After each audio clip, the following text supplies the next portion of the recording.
Welcome to Who Yelling Now, Season 5, Episode 2, titled, We Call It Loyalty.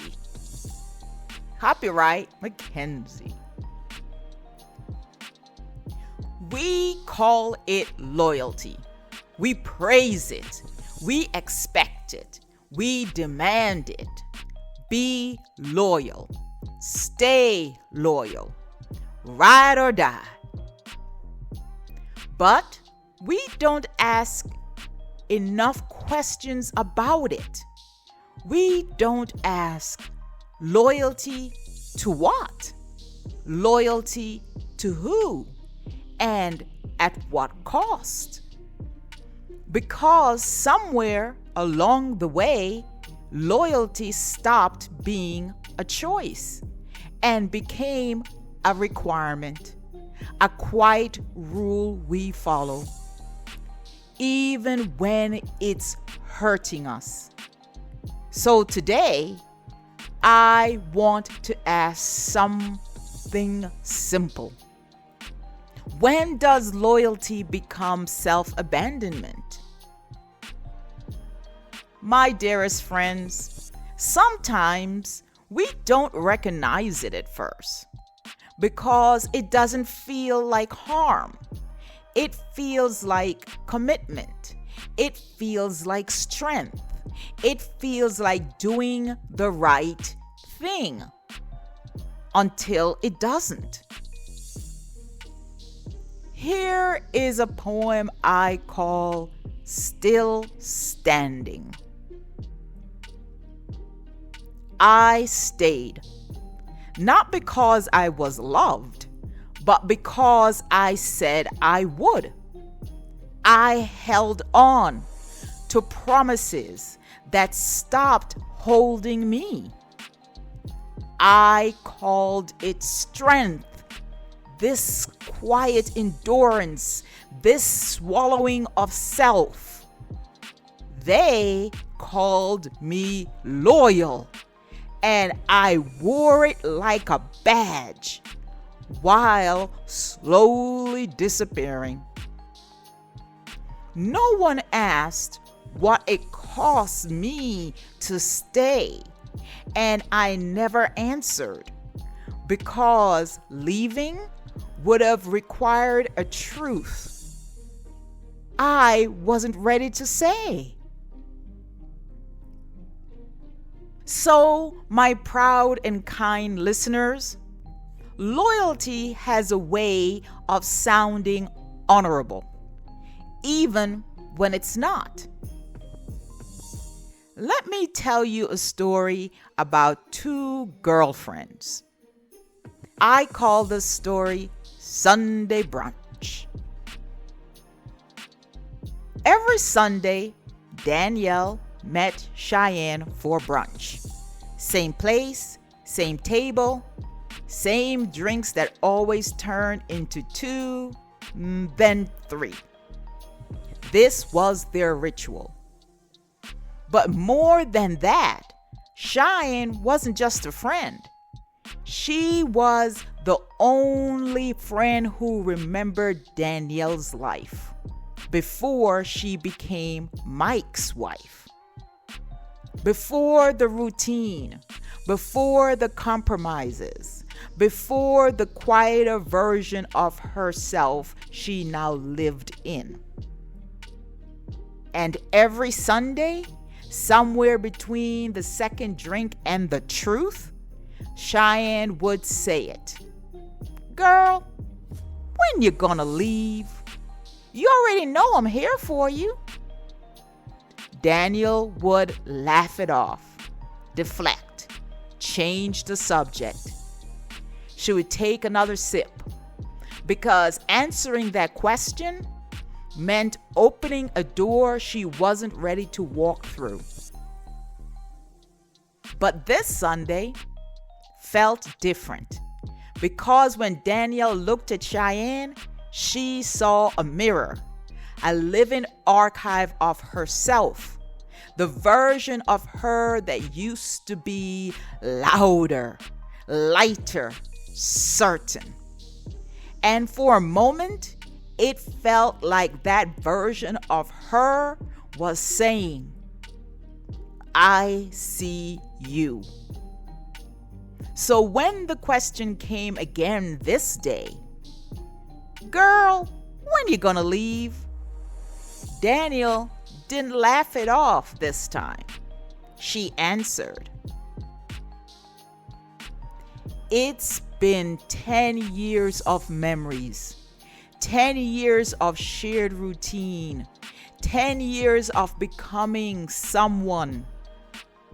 It's not just him, it's the years. 10 years of waking up next to the same person. You don't just walk away from that like it didn't happen. Because when you spend that much time with someone, you don't just build a relationship. You build a version of yourself. Also, it's me.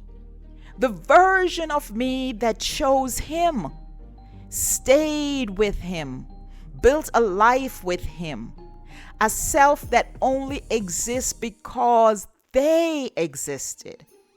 So when you say, just leave, you're not understanding what's being asked. I'm not just deciding whether to leave a person. I'm deciding, who do I become without Mike? Because every memory I have for the last 10 years I had was with Mike. It was of me with him. The way I laughed, the way I showed up, the way I loved. Even the pain was tied to a version of myself that only existed in that relationship. So leaving isn't clean. It isn't a matter of I'm done with you. It's more like I have to say goodbye to a version of me. If I leave now, what does that say about me? Also, it's the relationship. Not just what it is, but what it was supposed to be. Because relationships don't just end, they have to be mourned.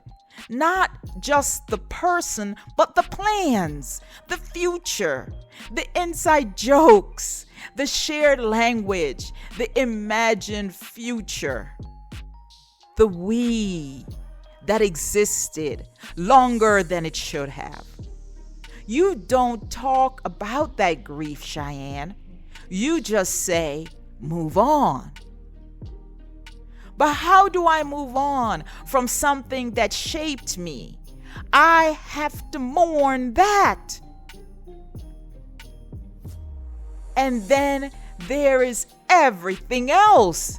The family that became mine, the friendships we built together, the space that feels like home because we were in them. Because when a relationship ends, it doesn't just take one person with it, it takes a whole ecosystem. Sometimes you lose people you never had a problem with. Sometimes you lose places that once felt like home. Sometimes you lose parts of your life that had nothing to do with the breakup, but everything to do with the connection. Leaving him means leaving all of that. Silence fell between them.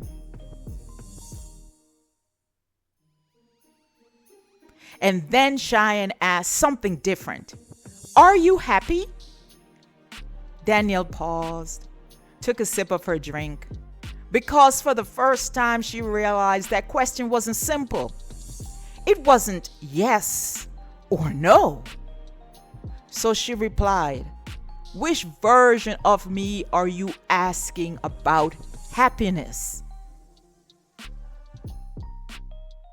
Shine then asked, okay, what does staying cost you? That question landed. Shine replied, it costs me. No hesitation, no performance. It costs me the version of myself I only get glimpses of sitting here with you. And the truth is, I've been calling it loyalty because I didn't want to call it what it really is. I'm scared. No dressing it up this time. Scared to leave, scared to start over, scared to find out who I am without him. But staying is not strength. It's just the place I go where I don't. It's just the place I go when I don't want to do something difficult, hard, painful. I think I've been loyal long enough. I'm ready to meet whoever I am without him.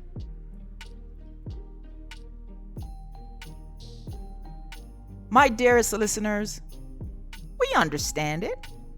We can explain it. We can break it down into layers. Time, identity, memory, connection. We can say it's complicated. It's not that simple. There's history there. But truth doesn't cancel truth. Because somewhere in all of that understanding, there is still a moment where staying has nothing to do with love, nothing to do with growth, and everything to do with this: not wanting to let go. So we dress it up. We call it loyalty. We call it commitment. We call it strength. But sometimes it's just fear. And staying in something that no longer serves you just because leaving is uncomfortable, that's not strength. So, my beautiful yellers, sometimes we don't leave all at once. Sometimes we leave slowly. Here is a poem I titled, I Stayed, But I Left. I stayed, but I left. Stayed in body, but my mind had already packed. My soul noticed first, caught in the middle of a quiet fight between what I was living and what I knew. My partner, my lover, my friend left first. His leaving came in inches, small, painful steps that ground me down until I met him at his level. Just adjusting, just understanding, just being loyal until less became normal and silence felt like peace. And my soul, tired of negotiating with something that was already gone, finally exhaled. And when it did, it took my mind and my body with it, not to leave him, but to survive me. And that's when I realized I didn't leave the relationship. I left myself and called it loyalty.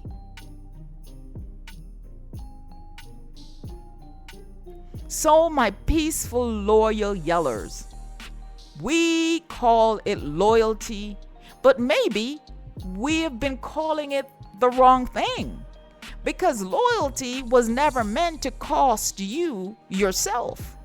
It was never meant to shrink you, silence you, or keep you somewhere. You have already outgrown. So, I'll leave you with this. When you say you're being loyal, who are you protecting? And more importantly, who are you abandoning? This is Who Yelling Now, and today we called it loyalty. Tell a friend to subscribe, and I shall see you in the next episode.